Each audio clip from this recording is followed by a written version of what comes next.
Hello everyone, welcome back to গল্প কথা। কেমন আছো সকলে? অবশ্যই কিন্তু কমেন্ট করে জানিয়ে দাও কে কোথা থেকে শুনছো ঘটনা, সেটাও কিন্তু কমেন্ট করে জানাতে ভুলো না।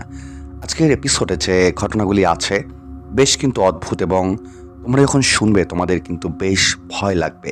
তবে ঘটনায় যাওয়ার আগে বলতে চাই, যারা এখনও অবধি সাবস্ক্রাইব করনি অবশ্যই কিন্তু সাবস্ক্রাইব করে গল্প কথার পাশে থাকো, এবং ঘটনা যারা শুনছো অবশ্যই কিন্তু লাইক আর কমেন্ট করতে ভুলো না, যেটা আমি প্রত্যেকটা এপিসোডে আমি বলি।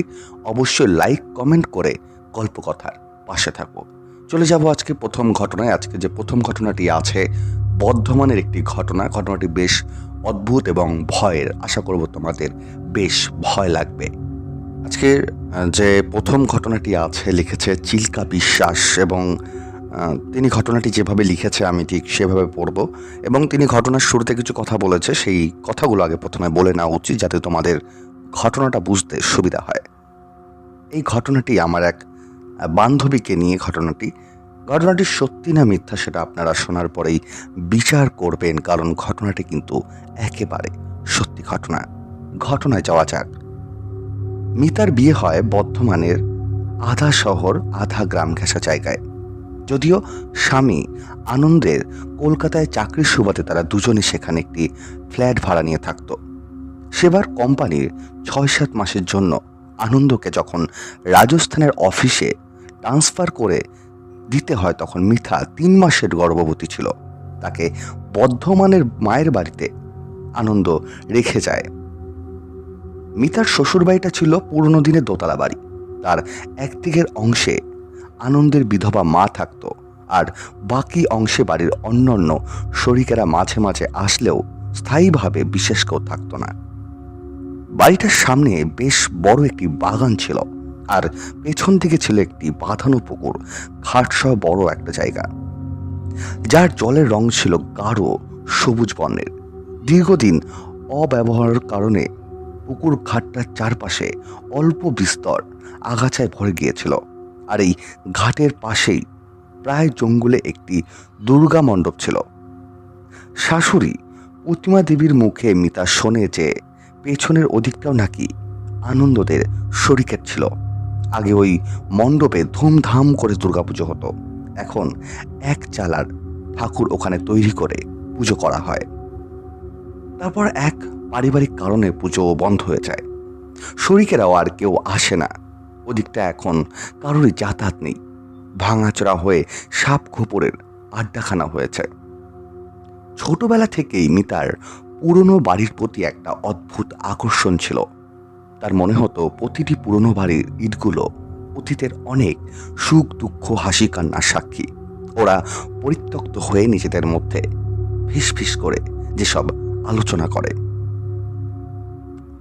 মিতার দোতলার জানলা থেকে পুকুরটা পরিষ্কার দেখা যেত, আর ওদিকে তাকালেই পুকুরটার কাছে যাওয়ার ইচ্ছাটা ভীষণভাবে মাথা চাড়া দিয়ে উঠত। কোনো মতে নিজেকে দাবিয়ে রাখত মিতা, কারণ শাশুড়ি পই পই করে বলেছে ওই সময় যেখানে সেখানে যাওয়া যায় না গর্ভবতী অবস্থায়। খারাপ হাওয়া বাতাস ঘুরে বেড়ায়। সেদিন সকাল থেকেই মনটা ভীষণ খারাপ মিতার। গর্ভ অবস্থায় ভীষণভাবে মুড সুইং হয়েছে তার। এদিকেও সেইভাবে মনটা খারাপ। সকাল থেকে নিজের ঘরেই শুয়েছিল সে। দুপুরবেলা যখন আকাশ ঘিরে মেঘ জমেছে, সে উঠে জানালার সামনে দাঁড়ায়। হঠাৎই পুকুরের দিকে চোখ যেতেই মনটা ভীষণভাবে ওদিকে যেতে চাইল। এই দুর্বার টানকে আর অগ্রাহ্য করতে পারল না মিতা। দরজা খুলে পায়ে পায়ে সিঁড়ি দিয়ে নিচে এলো। নামার আগে শাশুড়ির ঘরে উকি দিয়ে দেখে এসেছে তিনি গভীর নিদ্রায় মগ্ন। নিচে নেমে পেছনের দিকে দরজাটা নিস্তব্ধে খুলে বাইরে বেরিয়ে গেল মিতা। সুন্দর একটা হাওয়া দিচ্ছে বাইরে। মনে হচ্ছে কিছুক্ষণ পরই বৃষ্টি শুরু হবে। গ্রামের ওয়েদার একদমই অন্যরকম। সে দুহাতে আগাছা সরিয়ে এসে দাঁড়ালো বাঁধানো পুকুর ঘাটের সামনে। আকাশ কালো মেঘ করে আছে। দেখলো দুপাশে বাঁধানো বসার জায়গাও করা আছে। সেখানে বসে পড়ল সে। তারপর চেয়ে রইল গাঢ় সবুজ জলের দিকে। বাতাসের আঘাতে জলে হালকা কম্পন উঠেছে, আবার কখনো জলজ জীবনের ঘাই মারার ফলে জলে মৃদু আলোড়ন তৈরি হচ্ছে। সেদিকে এক দৃষ্টে চেয়ে রইল মিতা। হঠাৎই নাসারুত্রে একটা উৎকট গন্ধ এসে ধাক্কা মারতেই নাকটা কুঁচকে গেল মিতার। এদিক ওদিক তাকিয়ে গন্ধের উৎসের সন্ধান করতে লাগলো, কিন্তু কিছুই নজরে পড়ল না। এদিকে গন্ধের তীব্রতা যেন বাড়তে লাগলো ক্রমাগত। আগুনের চামড়া জাতীয় কোনো জিনিস পুড়লে যেমন গন্ধ বেরোয়, ঠিক তেমন গন্ধটা। এক সময় আর সহ্য করতে না পেরে কঠিন হওয়ায় ঘাট ছেড়ে উঠে দাঁড়ালো মিতা। তারপর বাড়ির দিকে ফিরে যাবে ভেবেও তার পা চলল উল্টো দিকে, পুকুরের ডান পাশে ভাঙা দুর্গা মণ্ডপের দিকে। গন্ধটা তখন আর নাকে লাগছে না বিশেষ। আগাছা মারিয়ে যখন প্রায় মণ্ডপে ওঠার সিঁড়ির কাছে চলে এসেছে, হঠাৎই আকাশ বিদ্যুৎ করে বিদ্যুৎ রেখা ঝলসে উঠল শ্বাসে ছাঁচেই কর্মর শব্দ। আর সেই শব্দ কানে যেতেই থমকে গেল মিতা। বাড়ি ফেরার কথা এবার মাথায় এলো তার। দ্রুত পেছনে ঘুরে ফেরার পথ ধরল সে। আর সাথে সাথেই ভাঙা দুর্গা মণ্ডপের ভেতরে একদলা কালো ধোঁয়া পাক খেয়ে উঠল। অঘরে ঘুমাচ্ছে মিতা। ঘরের দরজা জানলা বন্ধ থাকলেও বৃষ্টির হালকা শব্দ শোনা যাচ্ছে। হঠাৎ একদলা কালো ধোঁয়া ঘরের মধ্যে ঢুকে এলো গুলগুলি রুদ্রপথে। এবার ক্রমাগত পাক খেতে খেতে মিতার খাটের একপাশে এসে একটি নারী অবয়ব তৈরি করলো। রাতবাতির ক্ষীণ আলোয় দেখা গেল সেই অবয়ব তার একটা হাত বাড়িয়ে দিয়েছে খাটের উপর চিত হয়ে শুয়ে থাকা মিতার স্মিত পেটের দিকে। সে যেন ক্রমাগত হাত বোলাচ্ছে সেখানে। হঠাৎ ঘুমন্ত মিতার শরীরটা নড়ে চড়ে ওঠে, আর সাথে সাথেই হাত বোলানো বন্ধ করে সেই অবয়ব পুনরায় কালো ধোয়া হয়ে মিতার শরীরের মধ্যে ঢুকে যায়। খানিক পরেই ঘুমন্ত মিতা উঠে বসে বিছানায়। খাট থেকে নেমে আসে পুতুলের মতো, যেন সে ঘুমের মধ্যেই হাঁটছে। ঘরের দরজা খুলে বারান্দায় এসে তারপর নেমে যায় সিঁড়ি দিয়ে। নিচে রান্নাঘরের সামনে রাখা ফ্রিজটা খোলে নিঃশব্দে। ডিপ ফ্রিজ থেকে বার করে কাঁচা মাছের ডিব্বা। ঢাকনা খুলে নিচু হয়ে গ্রান নেয় মাছের। একটা অদ্ভুত তৃপ্তিতে মুখটা ভরে ওঠে তার। তারপর একটা একটা করে টুকরো মুখের মধ্যে ফেলে চোখ বন্ধ করে পরম আয়েসে চিবাতে থাকে মাছগুলো। অথচ আজ সকাল পর্যন্ত মাছের গন্ধে বমি পেয়েছে মিতার। সবকটা মাছ শেষ করে অবহেলায় মাছের ডিব্বাটা ফেলে দিয়ে তড়িৎ গর্জিতে ওপরে ওঠার সিঁড়ির দিকে চলে যায় মিতা। পরের দিন সকালে রান্না করতে এসে মাছ খুঁজে না পাওয়া এবং মাছের খালি ডিব্বা মেঝেতে পড়ে থাকতে দেখে রান্নার মাসি প্রতিমা দেবীকে জানালো তিনি বোঝেন সে কাজের লোক। ইন্দু আগের দিন রাতে কোনো কারণে মাছের ডিব্বা বের করেছিল ফ্রিজ থেকে।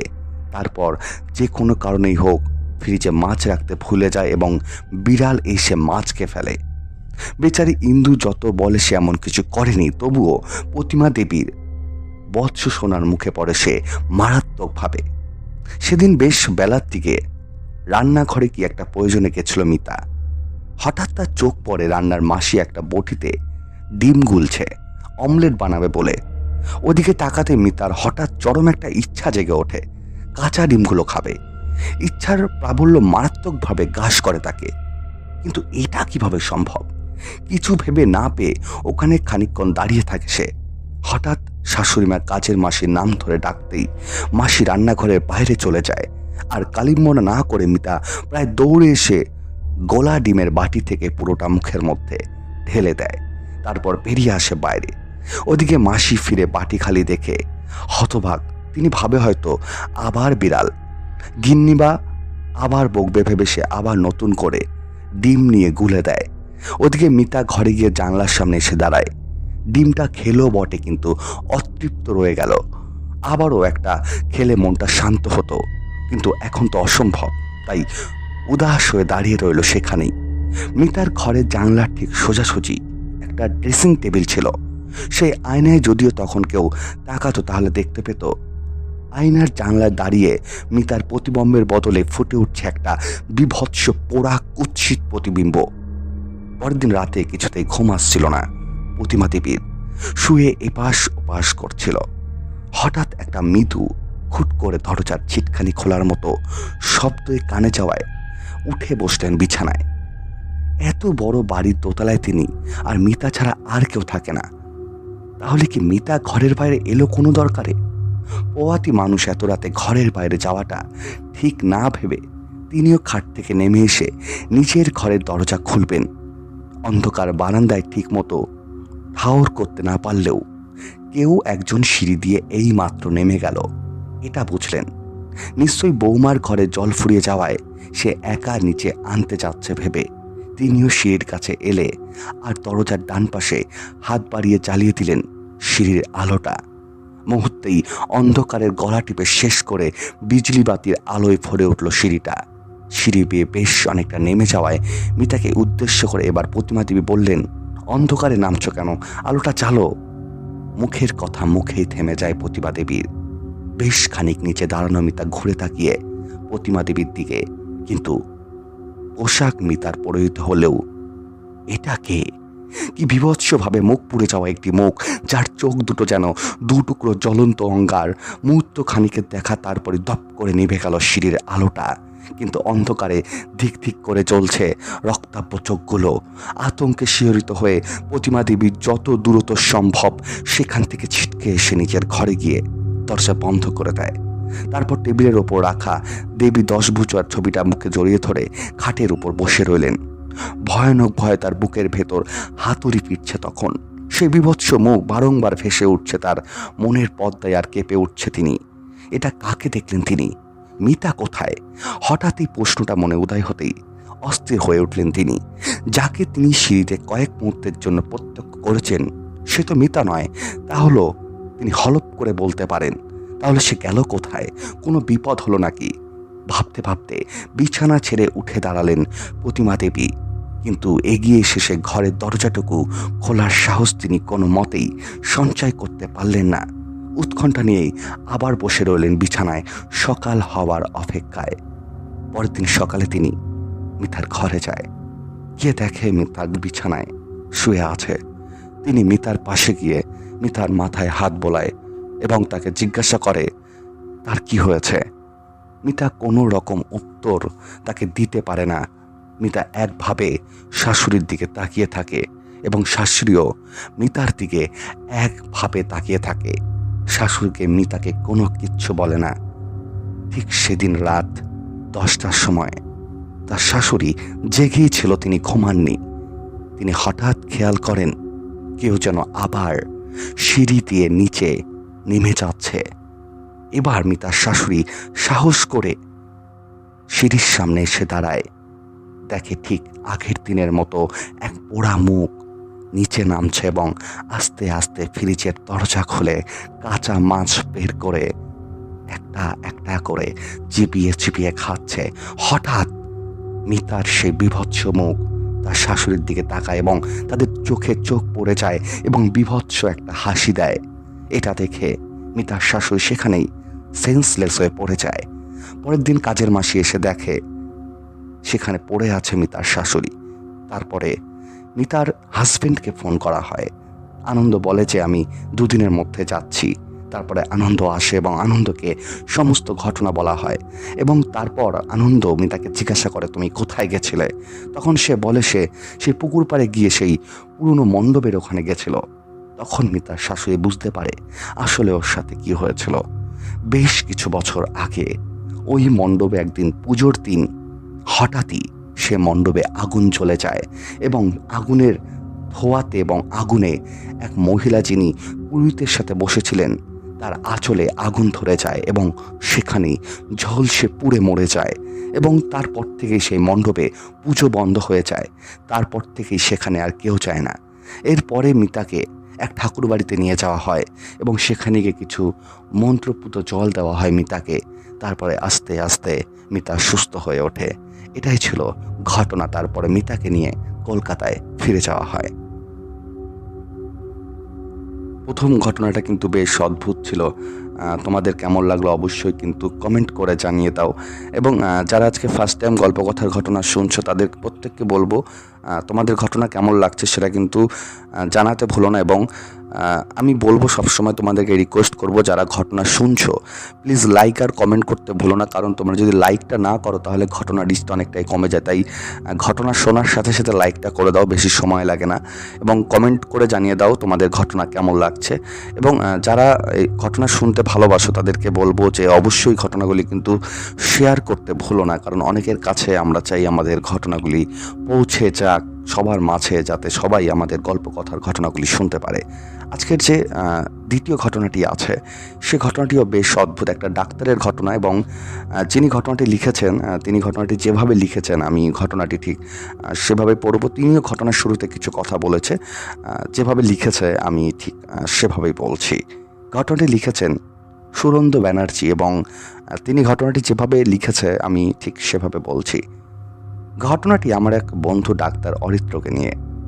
সেদিন গভীর রাতে তুমুল বৃষ্টির মধ্যে হঠাৎই রেইনকোট পরে একজন অতিথি এলো অরিত্রর চেম্বারে। অরিত্র অনেক রাত অবধি পেশেন্ট দেখে, তারপর সে ঘুমাতে যায়। সেদিনও প্রচণ্ড বৃষ্টির জন্য ওর চেম্বারে সেরকম ভিড় হয়নি, তাই অরিত্র তাড়াতাড়ি ওষুধ খেয়ে শুয়ে পড়ছিল। ঠিক এমন সময় কেউ যেন ওর দরজায় নক করে, খটখট করে 3 বার। অরিত্র দরজায় কলিং বেল আছে, তাও অগন্তুক এত জোরে নখ খুলল যে অরিত্রর ঘুমটা ভেঙে যায়। ধরপড় করে উঠে বসতেই ও বুঝতে পারল শব্দটা আসছে নিচে চেম্বারের দরজার বাইরে থেকে। এত রাতে আবার কে এলো? ভুরু কুচকে অরিত্র নিচে নামে। চেম্বারের আলো জ্বালানোই। এই যা, আলো জ্বলছে কেন? খারাপ হয়ে গেল নাকি? এমন সময় আবার সেই নক করার আওয়াজ, এবার আরো জোরে।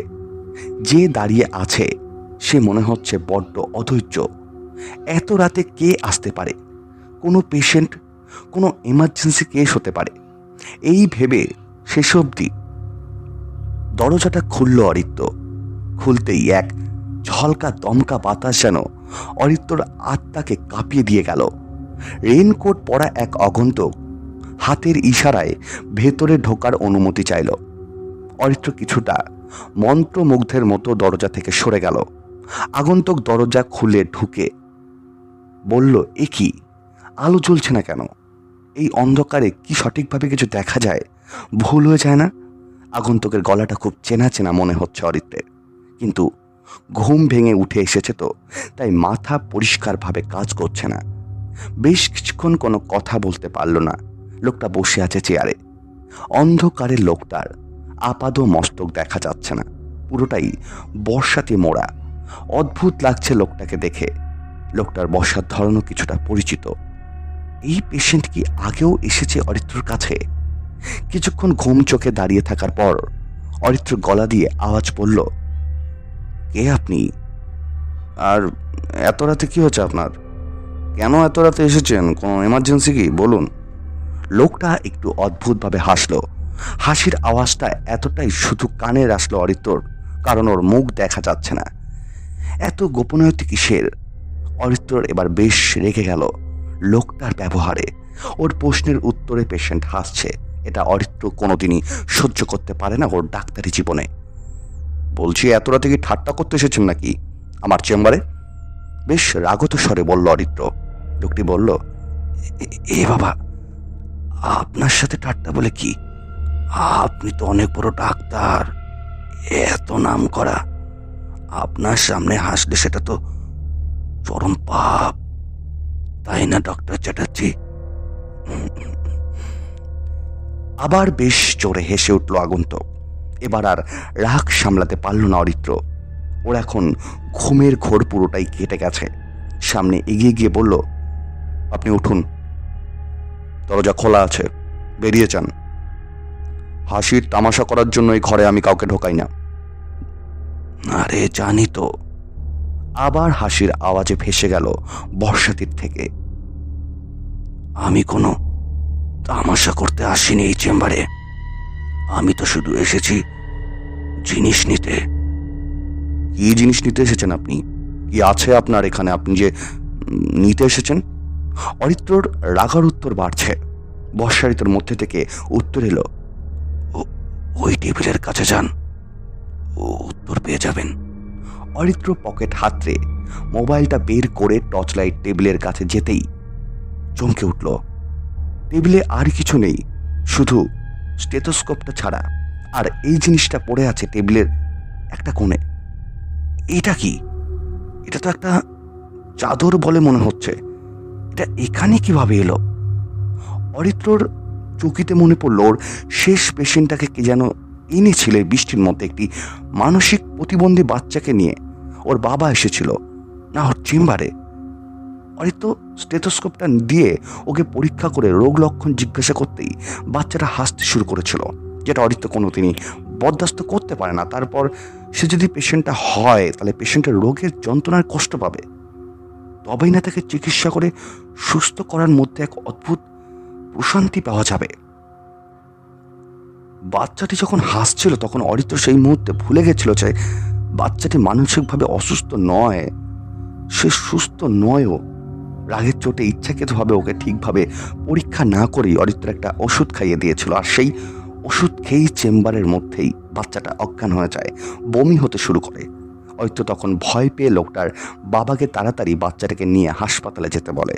লোকটা পাগলের মতো বাচ্চাটিকে নিয়ে বৃষ্টির মধ্যে বেরিয়ে যায় এবং বাচ্চাটার গায়ে যে চাদর জড়ানো ছিল সেটা নিতে ভুলে গেছিল, সেটাই রাখা আছে সেখানে। আর তার মানে এখন সেই বাবাটাই ফিরে এসেছে আবার অরিত্রর কাছে। এইভাবে কিন্তু কেন? বাচ্চাটা কি অরিত্রর ওষুধকে মারা গেছে? ঘামতে শুরু করেছিল অরিত্র, মনে হলো প্রেশার বেড়ে যাচ্ছে। কাঁপা কাঁপা হাতে সেই চাদরটা তুলে সে নিয়ে গেল লোকটার কাছে। লোকটা চাদরটা সরিয়ে দিয়ে বলল, আপনি ভুল জিনিস নিয়ে এসেছেন ডাক্তার, এটা তো আমি চাইনি। অরিত্র মনে হলো দম বন্ধ হয়ে যাচ্ছে। তাহলে কি নিতে এসেছে লোকটা? প্রতিশোধ? বর্ষাতে পরিহিত ব্যক্তি এবার উঠে দাঁড়ালো, ধীরে ধীরে অরিত্রর দিকে এগিয়ে আসতে লাগলো। বলল, বাচ্চাটাকে ইচ্ছা করে ভুল ওষুধ খাওয়ানোর পর ওর বাবা যখন পাগলের মতো বৃষ্টির মধ্যে বাচ্চাটাকে নিয়ে হাসপাতালে যাচ্ছিলাম, সেই সময় বেরিয়ে গিয়েছিল। তারপরেই লোডশেডিং হয়ে গেছিল। মনে পড়ছে ডাক্তারবাবু? অরিত্রর মনে হচ্ছে যেন চতুর্দিকের অন্ধকার চিরস্থায়ী অন্ধকার হতে চলেছে ওর জীবনে। লোডশেডিং হওয়ার পর আপনি চেম্বার বন্ধ করতে যাওয়ার আগে যে ঘুমের ওষুধটা রোজ খান, আজ রাতে সেই ওষুধটাই খেয়েছিলেন। অরিত্র শুধু কানে ঢুকছে লোকটার কথাগুলো, মুখ থেকে আওয়াজ বেরোচ্ছে না। লোকটি বলল, তাহলে কে আসুন? অন্ধ করে ভুল করে বাচ্চাটাকে বিষাক্ত ওষুধ খাইয়ে দিয়েছিল সে, সেটাই খেয়ে নিয়েছেন আপনি।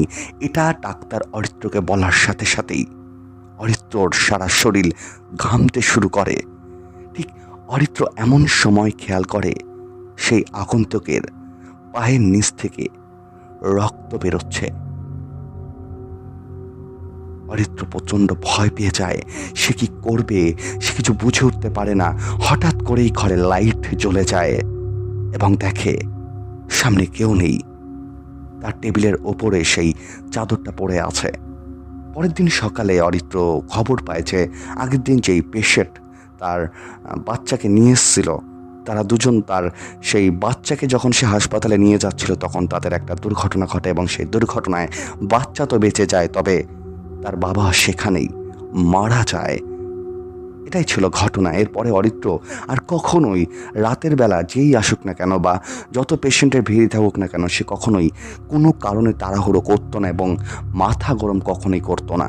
এটাই ছিল অরিত্রর জীবনে একটা ঘটে যাওয়া ঘটনা এবং অরিত্র নিজে আমাকে এই ঘটনাটি বলেছিল। এটাই ছিল ঘটনা। আজকের প্রথম এবং দ্বিতীয় ঘটনাটি বেশ অদ্ভুত লাগলো। তোমাদের ঘটনাটা বেশি ভালো লাগলো অবশ্যই কিন্তু কমেন্ট করে জানাও, এবং আশা করব তোমাদের আজকের দুটি ঘটনায় বেশ ভয় লেগেছে। এবং বলতে চাই যারা আজকে ফার্স্ট টাইম গল্পকথার ঘটনা শুনছো তাদেরকে বলবো চ্যানেলটি সাবস্ক্রাইব করে গল্পকথার পাশে থাকো। এবং প্রত্যেকটা মুহূর্তে তোমাদের একটা কথাই বলি, যারা শেষ অবধি ঘটনা শোনো প্লিজ লাইক আর কমেন্ট করতে ভুলো না। কারণ তোমরা যদি লাইক আর কমেন্ট না করো তাহলে ঘটনার রিচ অনেকটাই কমে যায়, যার ফলে অনেকের কাছে ঘটনা পৌঁছায় না। তাই আমি প্রত্যেকটা সময় আমি তোমাদেরকে রিকোয়েস্ট করি, যারা শেষ অবধি সবসময় ঘটনা শুনছো অবশ্যই লাইক কমেন্ট করে গল্পকথার পাশে থাকো। এবং আরেকটা কথা বলবো, গল্পকথা কিন্তু কোনো রকম কুসংস্কারকে প্রমোট করে না। আমরা ঘটনাগুলি শুধুমাত্র এন্টারটেনমেন্ট হিসেবে নিয়ে আশা করব গল্পকথা পরিবারের সদস্যরাও এই ঘটনাগুলিকে শুধুমাত্র এন্টারটেনমেন্ট হিসেবেই গ্রহণ করবে এবং কোনো রকম কুসংস্কারে তোমরা পা দেবে না। এবং তোমরা যদি গল্পকথায় ঘটনা পাঠাতে চাও কি করতে হবে, ডিসক্রিপশন বক্সে একটি হোয়াটসঅ্যাপ নাম্বার দেওয়া আছে, তোমরা সেই হোয়াটসঅ্যাপ নাম্বারের মাধ্যমে আমাকে ঘটনা পাঠাতে পারো। অথবা তোমরা যদি আমাকে ইমেলের মাধ্যমে ঘটনা পাঠাতে চাও তাহলে ডিসক্রিপশন বক্সে একটি ইমেল আইডি দেওয়া আছে galpokotha@gmail.com। তোমরা সেখানেও আমাকে ঘটনা লিখে কিন্তু পাঠিয়ে দিতে পারো। কেমন লাগলো আজকের দুটি ঘটনা অবশ্যই কমেন্ট করে জানিয়ে দিও। অনেক ধন্যবাদ আজকের দুটি ঘটনা শোনার জন্য। দেখা হচ্ছে সামনের দিন ঠিক রাত 10টায়।